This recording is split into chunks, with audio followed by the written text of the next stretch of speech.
Hello, good morning. कसे आहात? काय चाललं आहे तुमचं? आज सकाळी लवकर उठले आणि मस्त तयार झाले, साडी घातली. कारण आज माझा आहे पहिला मार्गशीर्षचा गुरुवार. आज मला डबा बनवायला सुट्टी होती, कारण आज माझा होता उपवास आणि माझ्यासोबत माझ्या नवऱ्यानेही उपवास केला. तर काही न खाता मी पहिले पूजा मांडली, त्यानंतर देवीला हळद कुंकू वाहिलं आणि नमस्कार केला. त्यानंतर दारापुढे मी अशी कडा रांगोळी काढली सिंपल आणि पावलांची पूजा केली. त्याला हळदी कुंकू अक्षदा वाहिल्या आणि एक एक फूल वाहिलं.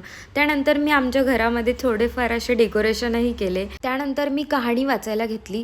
कहाणी खूप सुंदर होती आणि मी ही कहाणी फर्स्ट टाईम वाचली आहे, कारण हा माझा फर्स्ट मार्गशीर्ष गुरुवार आहे. तुम्ही पण करतात का हा उपवास? मला कमेंट करून नक्की सांगा. त्यानंतर आम्ही आरती म्हटली, गणपतीची आरती आणि देवीची म्हटली. तुम्ही कुठली आरती म्हणतात? त्यानंतर पूर्ण घरामध्ये मी असं धूप फिरवलं. खूप छान वाटत होतं, सुगंधित वास येत होता. मस्त सकाळी सकाळी प्रसन्न वाटत होतं, पॉझिटिव्ह वाटत होतं. त्यानंतर मी हे केळीचं शिंकरण खाल्लं. तुम्ही काय खाता या उपवासाला? मला कमेंट करून नक्की सांगा. त्यानंतर आज आम्ही दोघे सोबत गेलो ऑफिसला, कारण की मला थोडा उशीर झाला होता. मग तो बोलला की मी तुला सोडतो. मग आम्ही दोघं सोबत जायचं ठरवलं. असेच डेली व्लॉग बघण्यासाठी मला फॉलो करा. व्हिडिओ आवडल्यास लाईक करा. भेटूया नेक्स्ट व्लॉगमध्ये. बाय.